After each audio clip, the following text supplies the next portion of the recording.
Our fourth and final session for the day, we're going to take a look at what new hotel and hospitality concepts are emerging in the region and what we can expect in the future. Here to tell us more, we have a really exciting lineup of speakers from hotel groups, brands, F&B specialists, hotel designers and more.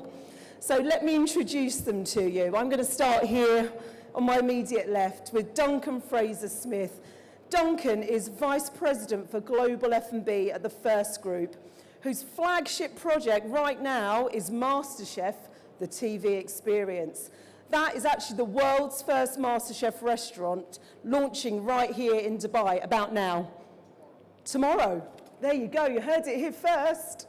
We just up there. Can you all hear me? Yeah, good. I am quite loud. Next to Duncan, we have Ritesh Agarwal, who is the founder and CEO of OYO, that's OYO, Hotels and Homes. That's actually the world's fastest growing chain of franchise hotels, homes and spaces, which promises predictable, affordable, anytime available stay experiences for travellers. And it's already starting to take the Middle East by storm. And then sitting next to him, we have David Lessard. He is a partner and a design director at H&A. That's a boutique architecture and interior design practice which specialises in hospitality, wellness and healthcare design projects. David has worked with several operators, including GHM, Minor Hotels, Marriott, Emaar and many more. He believes that wellness is not only the new hospitality concept, but an essential one. And last, certainly not least, we have Bastien Blanc, who is Vice President Operations at Intercontinental Hotels Group.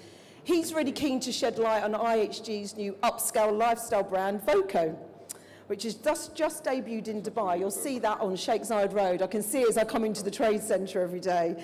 Bastien's going to tell us how the brand caters to the needs of today's and tomorrow's travellers. So, I think without further ado, let's come over. Right, back in the chair. So let's start with Duncan. Duncan's next to me, so that makes it easier. Right, MasterChef concept. What is it? Why Dubai? Okay, so it is basically MasterChef, the television show. I think most people in the room have probably watched one episode or seen something to do with MasterChef. Is there anyone that doesn't know what MasterChef is before I go any further? No? Okay, good. So we've covered that off. That's a good start. Great. So the idea was basically about 2.5 years ago, I woke up one morning and thought to myself, there must be a MasterChef restaurant somewhere in the world. There's all this magnificent food being created by home cooks, and there's nowhere for us to go and try that out.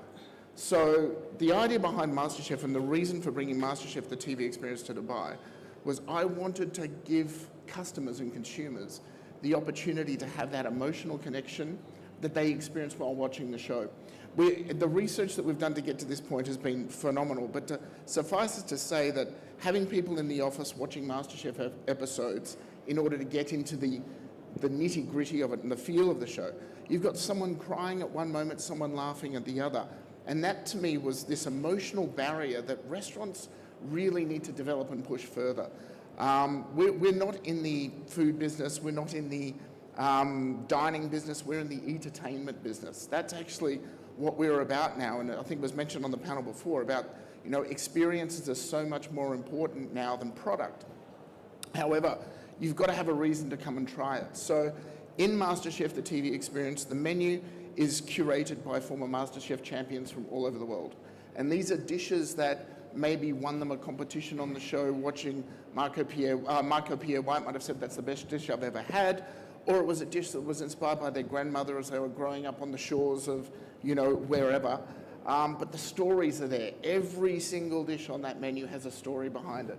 And I think that is critical to what the consumers want going forward. So aside from that, I guess our signature dish is we've got a reverse mystery box challenge where basically we bring a box of ingredients out to the guest at the table.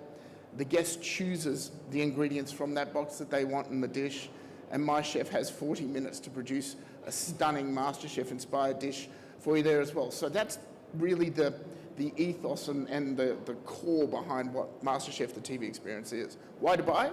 Yep.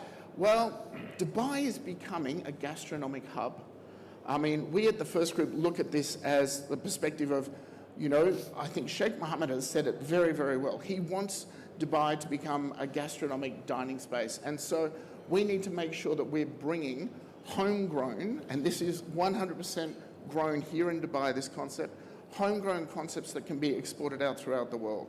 And so it was very important for us to have it be in an international hub with a multitude of different ethnicities that live here. Because once again, MasterChef is not based on one style of food or cuisine. It is, you could have an Indian cuisine, you could have Asian cuisine. Where I'm from, we have Australian cuisine. Still don't quite know what that is yet, but we're working it out. Asian fusion. Asian fusion, exactly. So it's varied, and that gives the consumer and the guest an opportunity to come in and try something really special. And how do you think this really sets the tone for, you know, the hospitality industry? You know, with such a big brand, entertainment, you know, something completely different. Like you say, it's emotional. It's more than the food. It is. I mean, when people dine out, and sometimes we forget about this, when people dine out, every experience they have, good, bad, or indifferent, attaches itself to an emotion.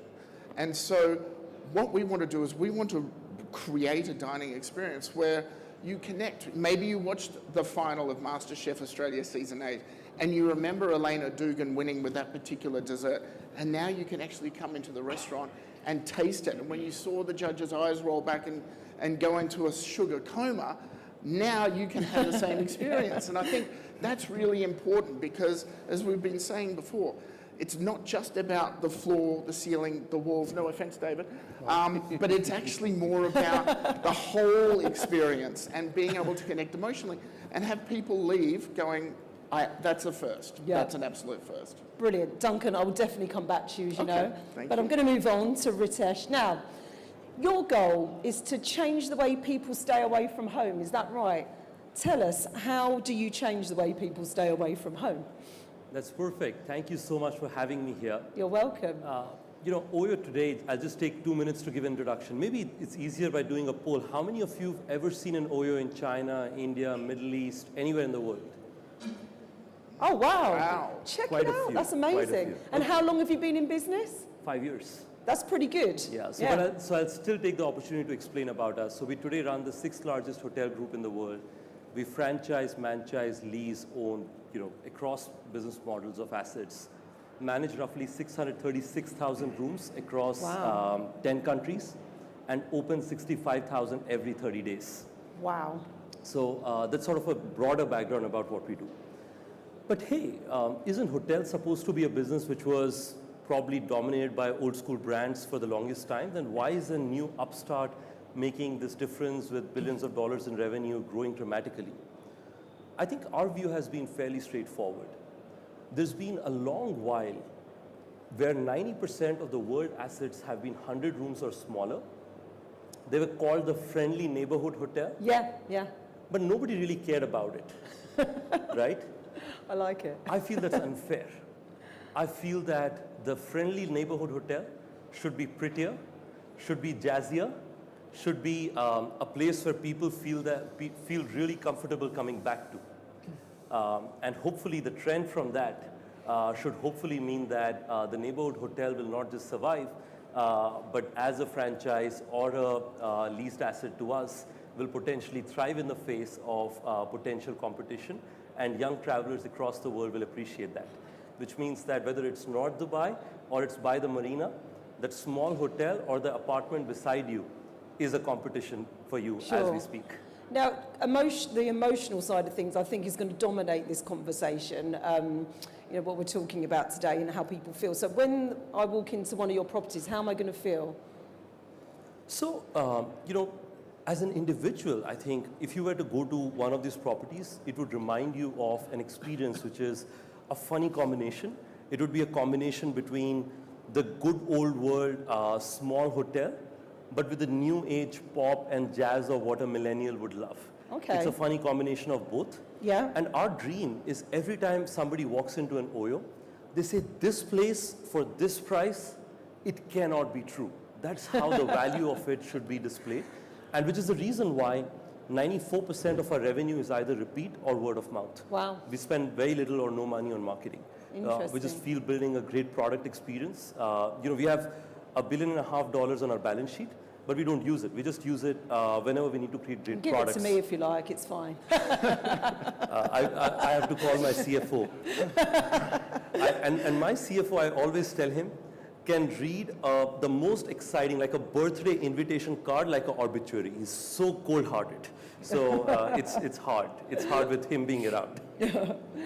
So David, Ritesh just said prettier and jazzier. Does that make you cringe as a designer? A better Sorry, part Ritesh, I just thought it was funny. Yes. A better part of my life is spent translating such concepts into what it actually means. floors, ceilings, and walls, as Duncan says. And it does take a lot of creativity sometimes to extract exactly what owner and operators want to deliver in terms of experience. So, talking about these experiences and these emotional connections that we're trying to make to guests through F&B and through a kind of tailor-made boutique product, these are only maybe two of many that we're looking to evoke across an entire property.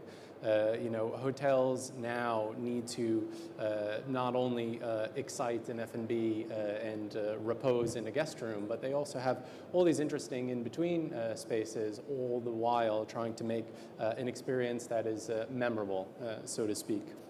We've been talking for a very long time now about hotel design becoming less about the aesthetics and the building fabric and more about the experiences they create. But unfortunately, building construction and design takes a very long time. So although we were talking about this maybe 5 years ago, we're only starting to see these things actually delivered now, and for the first time, sort of delivered to market, so to speak. And now we're getting this kind of feedback. So all the while, and a lot of my life, yes, is spent trying to deliver emotional experiences to guests. Yeah. And how do people want to feel, and how do you translate that through interior design? Yeah, that's a very good question, and hotels need to do lots of different things at lots of different times. I mean, I touched on it, very briefly. A guest room should be a place to absolutely repose. We've lost sight a little bit on the very essential role of a hotel in a hotel room, which should be, in my opinion, have an exceptional rest and an exceptional sleep. I mean, even in the most exciting of hotels and in the most exciting parts of the world, you should be able to go to that guest room, and the acoustics should be amazing. The natural light should be modulated. The artificial light should be modulated as well, potentially even to align with your circadian rhythm. This is an element that is coming now into guest rooms, and these somehow should be the basics. But you'd be shocked how many hotel rooms just get this frankly wrong. That arrival experience to a hotel and how you transition from a city, through this sort of meandering journey, let's say for a resort, and then transitioning to that lobby as a sort of detachment from that long journey that you were just on. This is another interesting way to sort of control those emotions on arrival. Leave the city behind, you've arrived, turn off your phone, and now experience the resort. So, these are simply two elements of many. Spa is kind of self-explanatory. And yes, those F&B areas should be very experiential. People are looking to be excited by these things and, memorable to the point that, is it shareable? This idea of sharing, social media, Instagrammable, all of these things, we're talking a lot about these things, but the technology is only enabling this inbuilt emotion to share these experiences.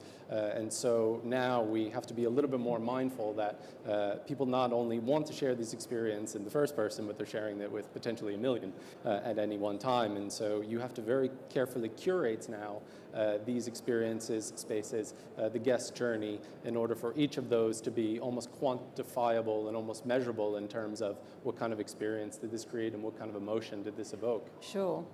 I'll come back to you later, because I know that you've said that often you come in a little too late after, not your fault, the developers perhaps.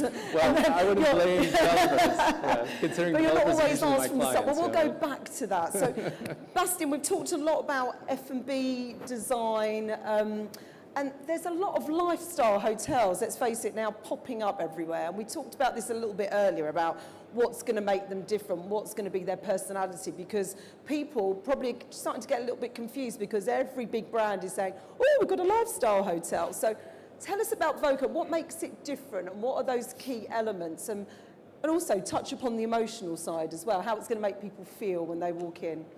I'm very glad to be on that side because actually you take the best of what has been said before, and it's exactly what Voco is about. Of course. So basically, we were talking about concepts which are design heavy, which Voco is not. It's a brand which is design led, with an identity that you can really see from the entrance of the hotel, with a strong DNA, but keeping the architecture of the building intact, helping many hotels to convert to that brand for limited cost. So that's exactly the kind of product that Voco is.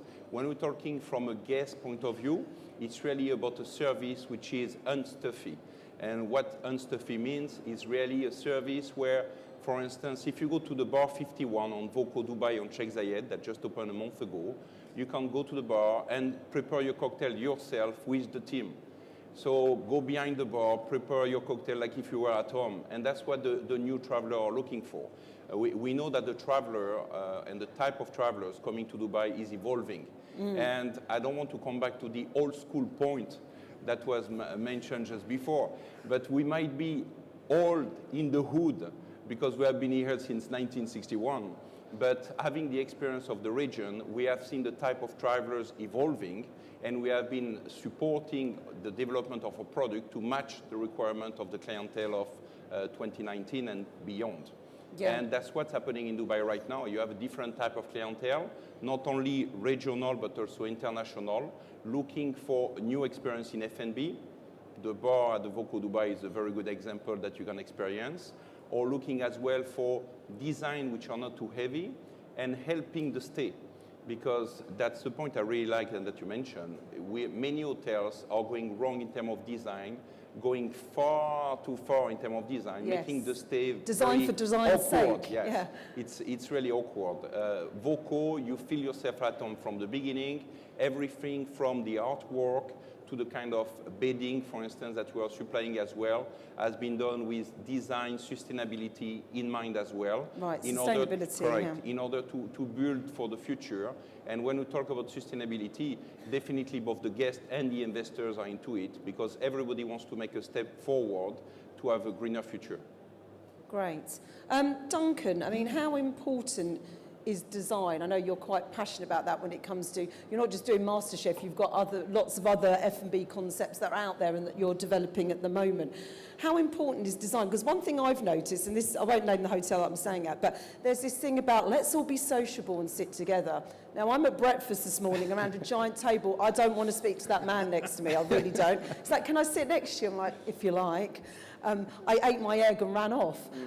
So how do we get that line between, I want to be with people, but I don't want to talk to them? And I think it's interesting when you look at the hotel model, and one of the things that we're doing now is we're kind of throwing up in the air what traditional hotel F&B looked like. So you had your coffee shop in the lobby, you had your all-day dining restaurant that served 3 meals a day, and maybe you had one, if you were lucky, 2 specialty restaurants. And we're now looking at it from a design perspective of going, when you have an all-day dining restaurant of 250, 300 seats that really gets its full amount of usage at breakfast in the morning, what more can you do with that space throughout the course of the day? And I've on record with my opinion on F&B aggregators and delivery models. But the one thing that dark kitchens and that have taught us is that you have this amazing big production kitchen sitting behind an all-day dining restaurant, fronting onto one outlet. What if you could front that onto 4 outlets? Sure. And all you do is you open the space up in the morning, you do your breakfast, as you have to do, and then you've got 4 unique 60, 80 seat outlets that get fed by one dark kitchen at the back. Yeah. So Cost efficient. Cost efficient, more opportunities for delivery again, all coming out of one kitchen. And you're giving your consumers, you're giving the customers a more intimate experience. And I think as we touched on previously, one of the most important things is that connection with the guest and that interaction with the guest and an intimate experience. And in a vast, vacuous, cavernous, all-day dining outlet, you lose that. Yeah. So that's one of the things we're doing. The second thing is that we're looking at, and one of the places that we opened a year and a half ago called Barbary Deli and Cocktail Club in Barsha Heights, is taking exactly that, a delicatessen, a cocktail venue, and a club. and putting it all into one venue. So Yeah. you've got the opportunity for lunch and dinner, you've got the opportunity to go and have a beverage at the end of the day, and then if you want to have a little dance into the evening, you can do that too. So it's really being dynamic with kind of the concepts and what we're doing, and maximizing, I think, to David's point, these spaces within hotels that sit vacant that have an opportunity to have an F&B offering in there. We've moved away from coffee shops to coffee carts, because there's always a dead corner in a hotel lobby. Yeah. Put a coffee cart in there and put something else where the coffee shop was going to be. Sure. That's kind of the direction we're heading. Great, thanks, Duncan. Ritesh, I mean, you've talked about bringing operational and technical expertise. Can you tell us more about that? What does that mean? How are you Sure. doing things differently? Sure, let me address that from two perspectives. One from a design-led Yeah. perspective, and second from technology. I think one thing that was talked about, which is specifically about design not for the sake of design, I absolutely agree with that. Let's go a level deeper as to why something like that would happen. That happens far too often because you do not have experts like my friend here, not translating the real aspiration of the, a lot of times owners would complain, or operators would complain you that the guy right before, he just didn't get it. So he needed you, right? So the reason that happens is more often than not, people are designing things out of personal intuition, especially the owners and operators, not the specialists. And doing it by means of using data is very valuable. So one of the things that we do is very similar to how Netflix is constantly looking at what kind of genre of movies are working, and then just produces more movies like that. Yeah. Same way, we are constantly looking at interior designs of our assets and see which interior design gets the best RevPAR to CapEx Okay. ratios. We just copy paste the design everywhere because customers are telling us that. Yeah. It's no individual decision. So of course you need creativity to give enough options, but once you have enough options, you're physically A/B testing interior experiences. That's sort of a context of how technology can become a lead player in each part of the experience to make sure that you do exactly the right thing. I will end by using how technology can make a bigger difference in hotel operations. We talked quite a bit about delivery-only kitchens. We happen to manage roughly 550 of delivery-only kitchens. And each part of our experience, we've constantly thought about how do we create more upside per square feet. Whether it is about saying that, hey, this kitchen has stood along for so far out, the back of the house has been empty. Use the back of the house as the best way for people to come and collect deliveries and go to the neighborhood and distribute food. Or it is about housekeeping guys. It's sad that far too long, every housekeeping boy or girl in every part of the world gets paid the same salary for 8 hours of work. If everyone in this room got paid the same salary for 8 hours of work, there would be no competition, no innovation, yada, yada, yada. So what do? So we've brought along what we call is the housekeeping keep app, which basically each housekeeping guy is carrying around. You don't need a floor supervisor, because if the floor supervisor was mathematically the smartest guy to say which room to clean, then he would be at Stanford. There's a reason he's there. So that's one. So we don't need that individual. That person should be trained to become a front office guy very soon. The second thing is making sure that each of the cleaning person actually has to clean the room quickly, take the pictures, and if the customer rates the place 5-star next day, he gets some additional points. Oh, wow. That's pretty cool. Due to which we've had to hire 20% less people, but the same people get paid 25% more. Sure. Still we save money. And second, no more walkie-talkies telling which room is clean. Because photos are taken, by design you're always getting real data whether a room is clean or not. And these are few examples of the thousands of things that we've done in the background to make sure that each part of the experience can be specially designed. So we have 1,400 software engineers. That's more engineers than probably you can combine the other 5 hotel chains ahead of us would have in their companies. That's really interesting. Thank you. I never knew about that. That's really, really interesting. Thanks for having me here. I'm just going to jump over to Bastian quickly at the end. Talking of technology and how it's kind of blended into the hotel environment, I guess for you guys, from more of a guest experience perspective, We heard on the last panel, and that was IHG, talking about the robots and that kind of thing. What have you got at Voco, and how do you get the balance between it being, you know, very tech-led or not intrusive, but led by the technology and AI, for example, or kind of scaling it back and balancing the human with the tech side? Okay. So beside the productivity elements, so when you're talking about the staffing in the hotel that were mentioned before, when we're working with housekeeping or restaurant, when we look at the guest side, we are really trying to customize as much as possible the experience. Yeah. So my colleague who was here before must have mentioned IG Connect, Yes. which is our solution worldwide, meaning that wherever whenever you enter an IG property worldwide, you are able to connect directly to IG Connect. It recognizes you, and it helps the hotel to be able to customize the offering provided to you. For instance, if in your profile you like Indian restaurant and you enter the Voco Dubai, it will direct you to Trescent, explaining to you that this restaurant is available, providing the opportunity for a booking. You mentioned as well other technology elements such as the chatbots, which are coming through the IAG app. The IAG app helping you to have a 24-hour service, 7 days a week. Anytime you wake up anywhere in the world, you can have answers to your main question. And that's a key view on AI that the company has got, to use AI as much as possible in order to develop the services 24 hours a day while improving the productivity of the properties as well. Okay. And what I'm quite interested in, and Olaf from Sabre mentioned this, and also David was mentioning about circadian rhythms, how people are feeling emotionally, how your guests are feeling, going past their booking behaviours and what things they want to have in their room, but how they're feeling, and maybe it changes the air conditioning or the temperature of the water, that type of thing. Are you doing anything like that at, you know, that hotel or any other of the hotels? And then I'm going to ask David more about this because it's very interesting.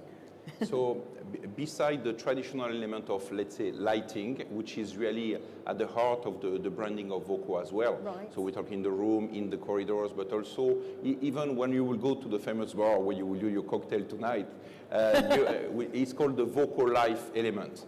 And at that time, you really don't want to leave the place because everything is done from the comfort of the chair, the lighting, and also an element which is key from my point of view is the training.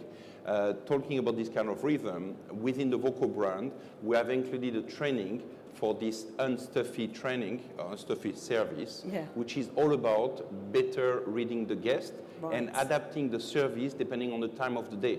So within the Voco Life, if you go to the bar or the restaurant, the way you're going to be served, the way you're going to be welcomed, the way our team is going to interact with you is different through the day in order to adapt to your personal needs on the top of the customization that can be done through the app and all the other technological elements. So the human element remain at the heart of what we do, using the technology to support it. Fantastic.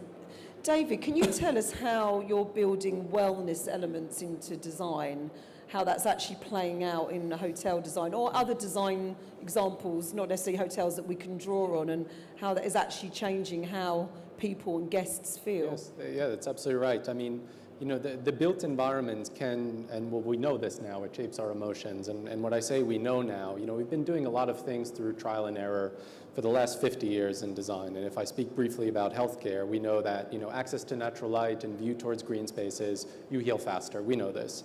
But now, actually, we have neuroscience to kind of demonstratively prove this, that it, you know, triggers certain pleasure centers in the brain or evokes certain healing characteristics. So the more we know about how the brain responds to the built environment, the more that we can start to inbuild these things. It is no longer this trial and error process of build it, we like it or we don't, it makes money, it doesn't. Now we have a lot of tools at our hands, not many, but more tools, particularly since 2005 with the Neuroscience and Architecture Institute, to kind of play upon this. And so what do I mean by this? Well, for example, we know that faceted architectural forms versus very organic architectural forms evoke two different emotions. Now, these emotions are very subtle inside of you, but why? You equate something like a faceted form to a knife or an arrow. We're still very primal, actually, in our responses to the everyday world, but we've learned through our conscious mind to say, okay, it's a faceted building, I'm not going to cut myself on it, but at the same time, there's an inbuilt rhythm to say, maybe I don't like it so much, where this is very pleasing for him. So we're looking at some of this, the modulation of light as well, of course. Getting light in the building in the right place and the right time is very much related to ideas about wellness. Acoustics, as I've mentioned as well. Sometimes it's good to be loud and good to be less. But the interesting thing, and wellness, people, when they think of wellness, they think of spa and meditation and relaxation. But wellness actually somehow can be expanded much wider as a concept, and it could just be seen as kind of balance. We're kind of going through life, on one side very rigid and on the other side very chaotic, and we're all just trying to kind of stay in the middle. And so this idea of wellness and mindfulness just tries to look for a way to kind of keep you centered. And then of course there's color theory, and it's kind of tactile qualities of materials, using more earthy colors and tones and things that feel of the earth and of the place, because we as humans, we really want to still feel connected to nature. So biophilic design elements, of course, go hand in hand with these ideas of wellness. And so, this might sound a bit mad scientist, but we're interested in these kind of things, and we're trying to implement these in our projects, even if the project theme is not some overarching theme of wellness, but just getting those subtle elements in there that don't cost any more money, but if they're just that much more thoughtful, can add value to the project, and sometimes from a developer point of view, they become marketable elements.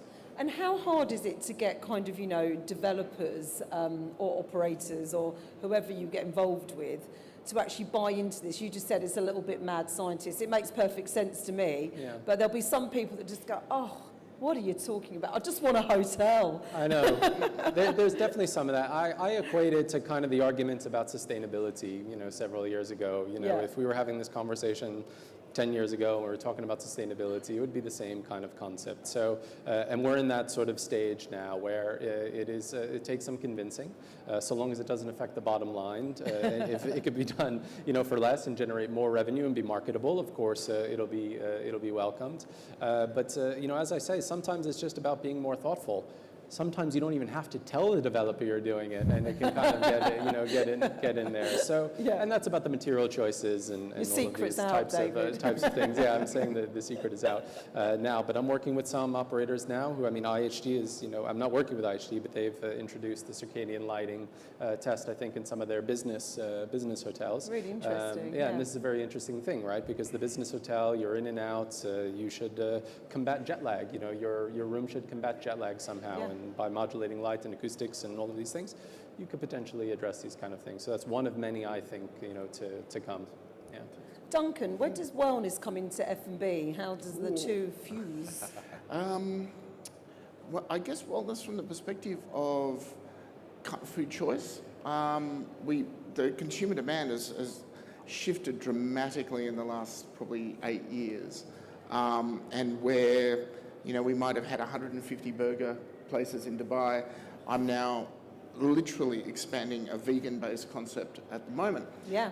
And that is just... Vegan's huge, isn't it? It's gone crazy. Is amazing. And working, but the thing is, what's important is you've got to partner with someone that has that passion. Sure. I'm not vegan, I appreciate and understand it, but you need to have someone that does really understand it. So, but yeah, that's definitely something. So I think the consumer is dictating to us less than us dictating to them what they want to see on a menu. Now, our smokehouse called the Blacksmith, which is an American smokehouse, is not very vegan friendly, and I'm the first person to put my hand up and say that. But we have a place called Brambles in Metro Central in Barsha Heights, which is 100% vegan friendly. On MasterChef, the TV experience, we have vegan dishes on the menu. Right. So it is definitely shifting us away from where we want to go. Now, are we ever going to get to a point where I put a customer at the end of their meal on a bicycle to generate energy for me in order to power my kitchens? Probably not, but it's an idea. But yeah, it's definitely part of what we consider now going forward, absolutely. And vegan's just one. What other trends are you seeing coming through that you're trying to, integrate into your F&B concepts going forward? What's interesting is Dubai has always been a very reactive market and repetitive market, if I can use those words. And so you'll see, great example was we had, I think, one Peruvian restaurant 7 years ago, And Yeah, that's right, yeah. And at last count, we have 18. Yeah. We had one or two really good Greek restaurants 18 months ago. Now we've got 12. So we tend to grow and replicate. But for me personally, what I see happening with regards to cuisines going forward is it's about sustainability. I mean, it's about sourcing product from reputable places and being able to give the guest the journey of that product. Where, if it's cattle, where were the cattle herded? When were they delivered to Telling Dubai? a story. They want the whole story Yeah. behind it. Yeah, people are becoming much more focused on what they eat, as opposed to in the past where they kind of didn't really care so much. And so for us, it's imperative that we do sort of sustainable, paddock to plate and ocean to plate menu design and recipe design, and are able to convey where these dishes have come from. Yeah, to the guest. especially as we're talking about over the past couple of hours, how Dubai is trying very much to get this new demographic coming in. People that want, see Dubai as now a cool place to be. It's going to be those Generation Z, millennials that are vegans, that demand to know where their products are from. Absolutely, So, absolutely, and it's our job to make sure we convey that easily, and that's all about training and knowledge acquisition. But without a doubt. Now, you've got quite big plans, haven't you, for F&B? How many is it, 40 or something over the next few years? Yes. Is that still the plan? Yes, so we're currently, as of tomorrow, we're at 14. By the end of this year, we'll be at 20. And we'll have 40 outlets by the end of 2022. All in Dubai or elsewhere? Is it secret? Stay tuned. Stay tuned, guys. Now, Ritesh, talking about expansion, you've got some big plans. And before we ask the audience for some questions, just tell us what you have planned for this region in terms of expansion. And I did hear on the grapevine something special for Saudi Arabia. Yeah, no, I think, for us, both UAE and Saudi have been very special. We operate close to 4,000 keys here, and we operate 4,000 keys in Saudi, 60 buildings as of yesterday night. So, but at the same time, we believe that Saudi is growing very, very quickly. We also partnered the PIF, when His Royal Highness visited India, I think a few months ago. And at the same time, we're also partners with the Ministry of Hajj and Umrah. Right. So we believe that's going to be pretty special. So could we see a religious tourism concept, a spiritual hospitality concept, perhaps? Yeah, so I think we do run a bunch of yoga studios back in the other part of India, Indonesia, and so on, and we have ambitions of bringing them over here at some point of time. Oh, okay. But from our perspective, the belief has been, almost everybody seems to agree with what I would say now, is that hotels got to be simple. When was the last time you found, you had absolutely no question in your mind that you could charge your phone right beside your bed? You know that depending on the brand, you will or will not get that. When was the last time you felt that checking out of the hotel was going to be as seamless as walking out of your Careem car? Yeah. Not true. Yeah. And our view has been that getting those things right, and nailed down to the last mile, and doing that at a scale of, tens of millions of rooms. Yeah. I know Marriott is at 1.2 or 1.3. Forgive me if I mistook it. I know Marriott watches things very closely. But You're rivaling for top spot. they're friends. I have a lot of respect for them. So I think that's sort of the aspiration that we have. Yeah, it makes sense. We do want to make sure that consumers' experience are built very specially, and we feel that increasingly consumers want to walk out of hotels rather than just stay in the hotel. And see around, explore the local culture, and so on. And hence, one of the key things in our customization for the consumer is almost preemptively telling them that, for instance, in Andamans, it would say that this is a group of islands in India, where it would say that, do you want a ferry, which we will get specially for you at 3:30 p.m. And it's a mid-market hotel, select service hotel. But it's very special for the consumer. He would rather spend his $20 in the ferry ride, going to a beautiful island, rather than be at a bar or a F&B outlet again. And you're still controlling that. Yeah. So cool. So that's a little bit. from my side. Bastian, I mean, just quickly talking about expansion, for the Voco brand, where else does it fit in the region? What are your plans and where do you feel it could go and why? Well, we have a strong demand for the Voco brand. So the first one already opened on Sheikh Zayed in Dubai. The next one to open will be in Al Khobar before the end of the year, inshallah. Then we have lots of potential openings in KSA and UAE because those two markets are really the engine of tourism in the region. And when you look at those markets, for instance, UAE, you have 60% of the hotels which are still unbranded, so not linked to an international brand. And when markets are getting cyclical and you have ups and downs, to be able to connect to an international chain, it's something that they are looking for. And when you can do it for limited investment, that's something that's very interesting. So we have lots of interest for this. Right now we have 91 hotels in the region, if you take the 6 brands that we operate in this region. So Intercontinental, Crown Plaza, Holiday Inn, Holiday Inn Express, and Voco. And we have a growth of 37 hotels over the coming 3 years.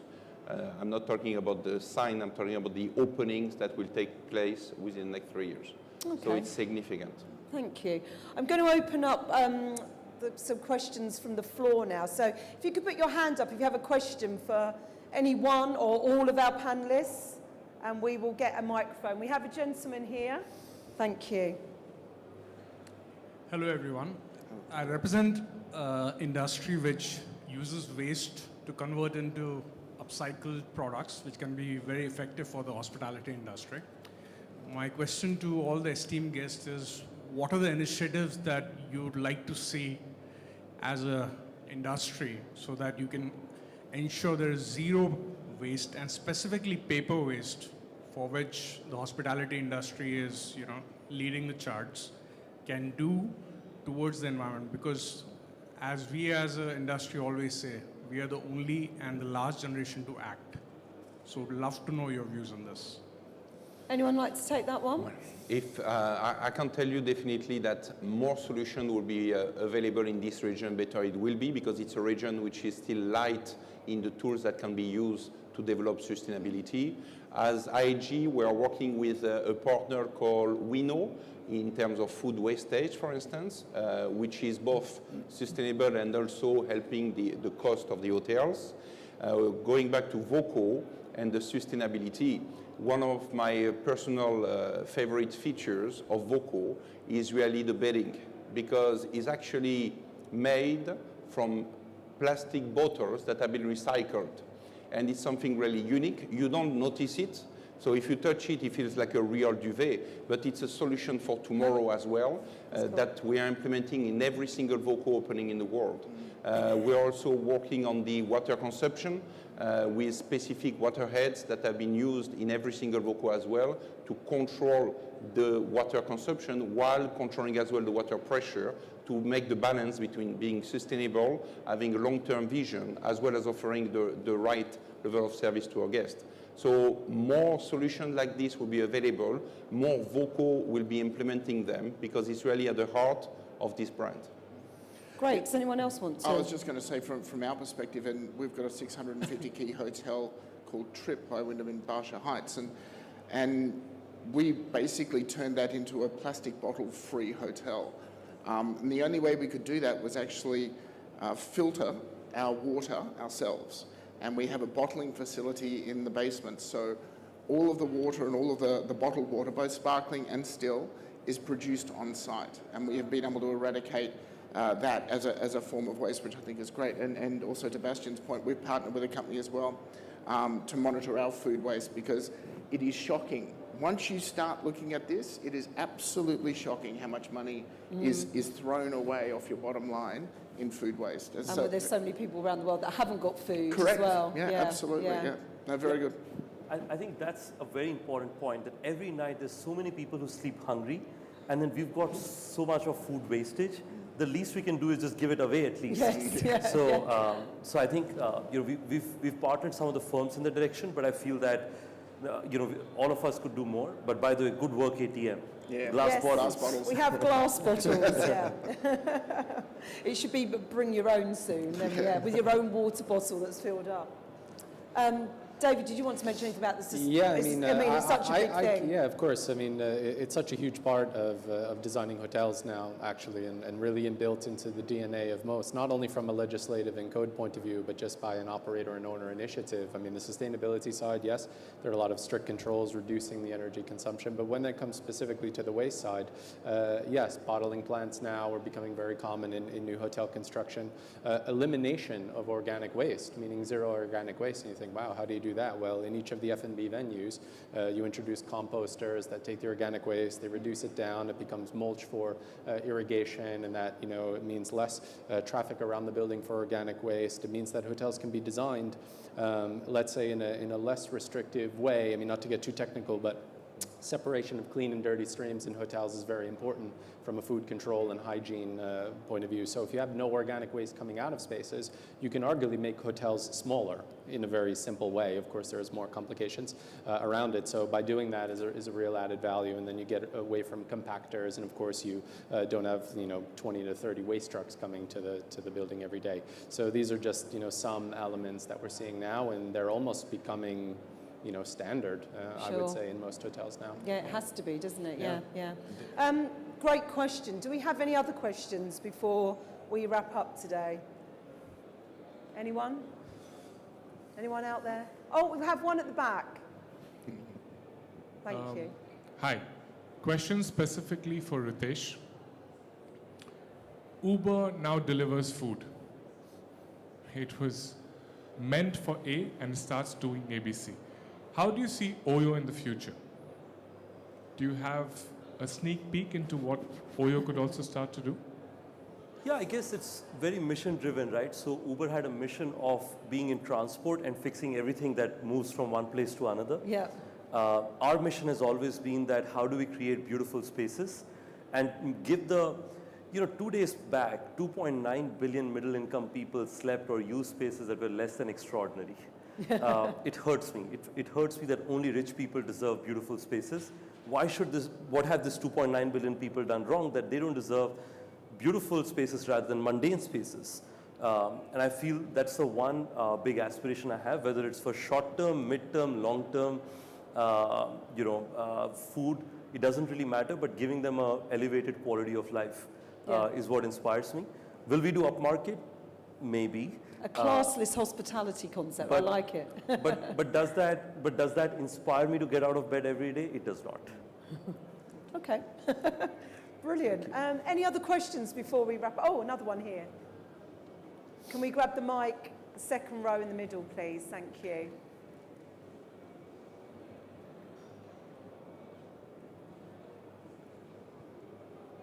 To add to that question, the direction Oyo will be headed in, do you see Oyo developing into something where it would envelope a residential real estate into a hospitality division, like you eliminate the housekeeping supervisor? Maybe it becomes more of a concept where people live in an apartment where you don't know where to draw the line between a residential apartment and a hotel. It still becomes some sort of a service apartment.